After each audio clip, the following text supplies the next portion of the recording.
the privilege, the honor of sharing a new song with you that actually started here in this house. If you don't know who I am, my name is Tauren Wells.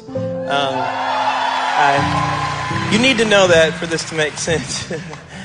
I sang on Echo many times. It echoed and echoed for years. And then they let me sing another song called Never Lost. If you don't like how I sing it, Zeke does a great job too. So does Tiffany. So y'all listen to that version. But this ministry has been very special to me for many, many years. I've followed Pastor Stephen and the whole journey of actually planting the church and all of that, just kind of seeing it all from a distance as a 20-something-year-old. And it was a dream to just be in the room. Not only have I been able to be in the room with all of you amazing people that make this church so special, but I've been able to get in the room with Chris Brown and Pastor Stephen and write some songs together. And that can be kind of an intimidating thing. I don't know if you realize this, but Elevation Worship is a pretty good little worship group. They've got some pretty good little songs. And they're written by some pretty amazing people. So we got into the room, and I'll never forget, I think we wrote about 5 songs the day that we wrote together 3 years ago in August. And I remember Pastor Stephen saying, hey, I'm ready to jump off at any exit for a better idea. So about 6 exits later, and about 6 hours later, this idea came about, and Chris was over on keys and he was playing this progression. Pastor Stephen said, I think that's got a little something on it. Y'all have forgotten this because you've put out 4 albums since we wrote this song. But I lived with it. And then Pastor Stephen laid down on the floor, which I guess is how he writes songs, and just started singing. I'll never forget the first line he sang. Just tapping.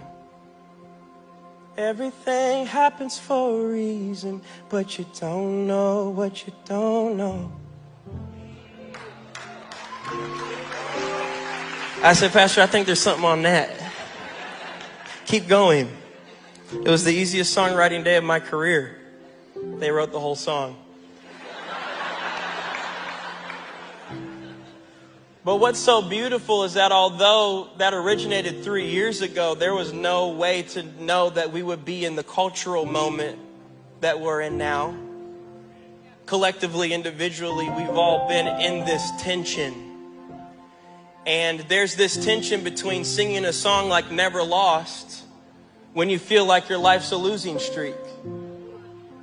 There's a tension when you say that God is the resurrection and the life, but I will be attending a funeral on Tuesday of a 40-year-old father who's leaving a wife and 3 kids behind.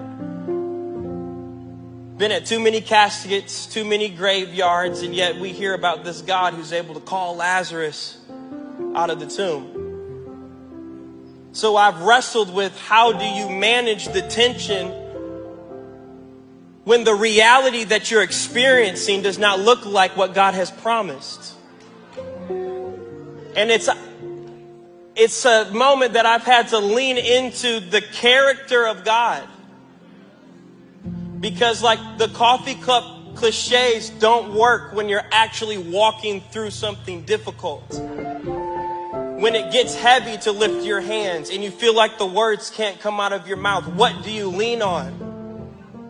You got to lean on God's character, who he actually is, who his word declares him to be. And the beautiful thing about the character of God is that it's multidimensional. There's an aspect of his character that is transcendent. That means he's higher, he's above, he's the beyond God. He was beyond sin. It couldn't touch him. He was beyond temptation. He couldn't be tempted. He was beyond brokenness. He was beyond doubt. He was beyond guilt. He's the beyond God. He stretched out the heavens and the earth all by himself. When he wanted to consult someone of the plan and pattern of the world, he spoke to himself. He's that great. But he's not just transcendent, he's imminent. That means he's close. And I know we love to sing about it at Christmas time, Emmanuel, God with us, but it's true all year. That God chose to step down from his throne, robe himself in flesh into the dusty streets of our reality, our brokenness, our pain, our dysfunction, because he wanted a special relationship with humanity. He didn't have to do it, but you were worth that much to him.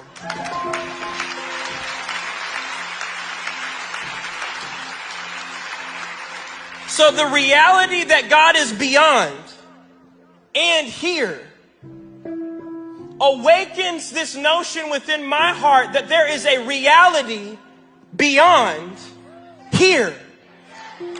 And that's where my ultimate hope rests. My hope does not rest in another promotion, in a better relationship, in another place of influence. All of that is flimsy. It can be here one day and it can be gone the next. But my ultimate hope is in this thing called the kingdom of heaven. It's unshakable. It's unchangeable. It's everlasting. It endures from generation to generation through all eternity. So my hope is this, that one day I will step out of time and into eternity. That all my problems have an expiration date. That death has lost its sting and the grave has lost its victory. Because one day I will step into the presence of God and all I will experience is the goodness, the peace, the grace, and the joy that flows from the goodness of God. Weeping may endure for a night, but joy comes in the morning.